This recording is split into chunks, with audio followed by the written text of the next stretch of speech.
Bro, Steve is a mean bastard in this show, dude. I loved it. Anytime you see a guy in a dapper suit with a high fade, you just know that man's up to no good.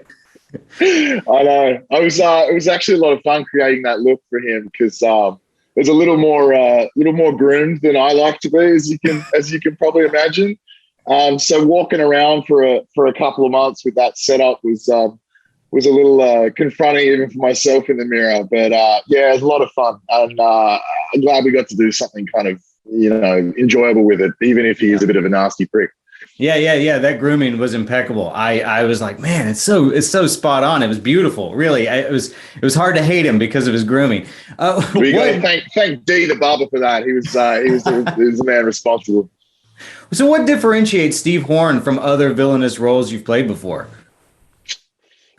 Interesting. I think Horn's a funny one. He's kind of polarizing because it's questionable whether villain is an interesting word, right? It's like this series explores a lot of stuff rooted in domestic kind of conspiracy and kind of deep government plots to kind of control darker corners of certain things. And I think it's interesting with political stuff like that because I don't know if those individuals really feel like they're committing evil deeds or if it's just motivated by stuff to get ahead.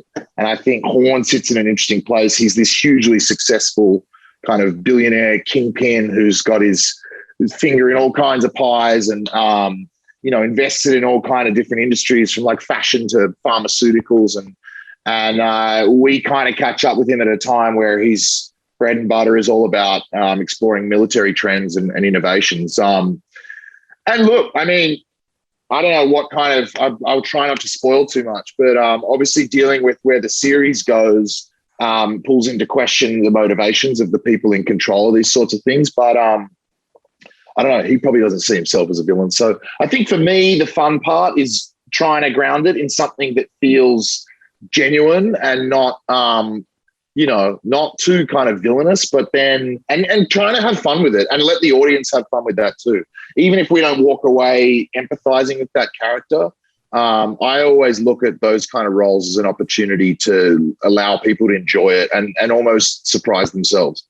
Yeah, it makes sense. You can tell that the guy, even if he doesn't consider himself a villain, if he does, he doesn't seem to care. He's just like, whatever. I'm just going to take mine. That's all. Get in front. Yeah. Totally. So when something's adapted from a novel like this and you take on the role, do you find it helpful as an actor to read the book itself or like to get a better understanding of the character? Or do you find that what's in the actual script is really all you need? I would say that's a case-by-case thing. However, and that's based on how loosely adapted things are. I mean, I've had the fortune of doing a couple things that have been, at least inspired by, literature, but then, adapted into film or TV. And I mean, definitely with this, it's of course helpful. You can't invest in something this kind of twisted and dense without getting familiar with Jack Carr's work on the page. Horn in the book is written a little different, probably comes off a little older. There's some stuff there that's like you grab onto as an actor and kind of want to pull in. And then, when TV or film is developed, often there's like a bit of poetic license taken and we have to pull away from certain stuff or gear it towards another angle in order for it to work better for that format. So yeah, I mean, equal parts really. It's not always going to be a straight transplant. But I'll always try and do my homework. Yeah.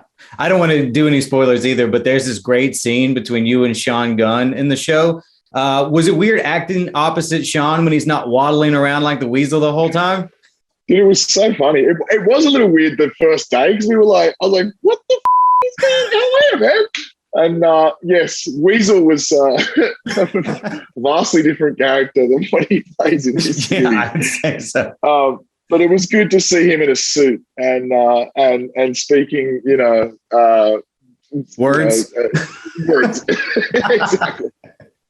Yeah, I got to say, I'm not blowing smoke when I say this. It's going to sound like it, but it's not. You were hands down my favorite part of the original Suicide Squad. And then Thanks, man. Boomer getting killed off so quick in the Suicide Squad was my least favorite part. It pissed me off so much. I appreciate that. Yeah. I've heard you say this before. A boomerang always comes back. Nobody stays dead in the comics. Would you be more interested in going toe to toe with the Flash, or after seeing what James Gunn has done now with Peacemaker, would you rather go the HBO Max series route? Good question. I mean, I don't know. Look, the sort of TV streaming realm right now is really exciting, and I think exploring something like that in a longer format and giving it a little more space would be really cool. I kind of have some ideas around that, which I think would work for a character like Boomerang because he's so much fun. I think it'd be really cool to get into some backstory stuff, and the nature of how he falls into the DC world. I doubt wherever, particularly now, it's not like I doubt there's any plans for a standalone film. But yeah, man, I mean, that'd be cool. I look, he's one of those roles that I would love to just kind of be able to, do again and again. It's like so much fun and probably a little too easy for me in a way. But I think there's a tremendous potential for enjoyment with something like that. And we could really push the kind of boundaries of what's possible. So listen, just waiting on the call from Warner Brothers. I mean, if they want me to throw that jacket on again, I'll be more than happy to oblige. Well, that's one of the few characters that, like, from the comic books that I never really cared about him in the comic books, and I just thought you brought him up to a whole other level. I mean, I really loved your take on the guy, so it made me want to see more Captain Boomerang. Yeah, absolutely. Thanks. You've been a part of several franchises at this point. So, like, what's the one franchise that you would just love to be a part of the most, like, that you haven't had a chance to touch on yet? Far out. I mean, that's a delicate question because I have my own kind of ideas around whether I should ever do another one. But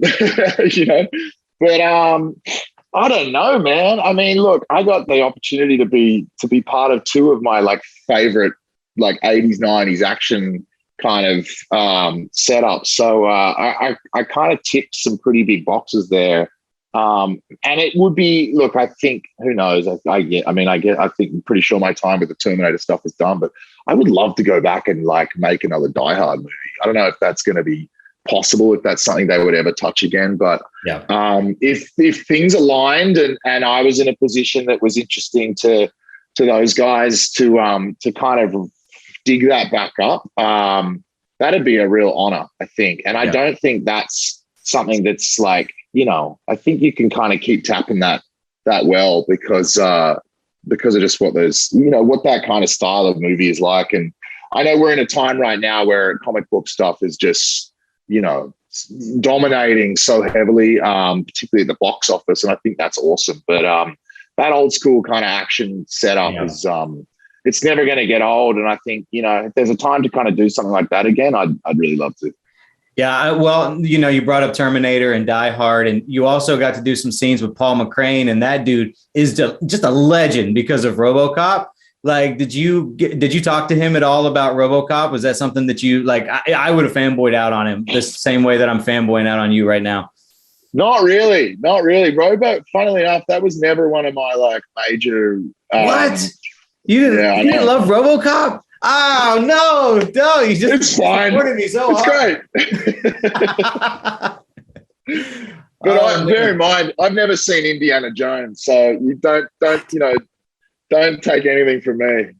That's for sure. You got to, if you watch RoboCop, dude, I'm telling you, you have to go back and watch the unrated version. Like, there's an unrated version that is, it's to this day, it's amazing. It's like the special effects and the makeup effects and stuff that they pull off is incredible. You will come away loving RoboCop, I promise. Okay, I will. I love that pissed you off. I got a few of those up my sleeve that are just things that people are like, what? How can you be an actor and you don't care for? Well, look, I wasn't gonna go that far. I wasn't gonna say how can you be an actor, but the fact that you love Die Hard, it's like I was doing Chekhov and shit. Come on. Yeah, that's fair. But the fact that you love Die Hard and Terminator and you don't love RoboCop, that's not clicking for me. It's not. I'm not understanding. There's still room for me to grow. There is, and I believe you can. And Jai, thank you so much for taking the time to talk with me about this. You were Thanks, brother. fantastic in the show. I loved it so much, and I can't wait to. Hopefully, we talk again down the line, man. It means a lot to me. Thanks, brother. Take care. Thank you, buddy.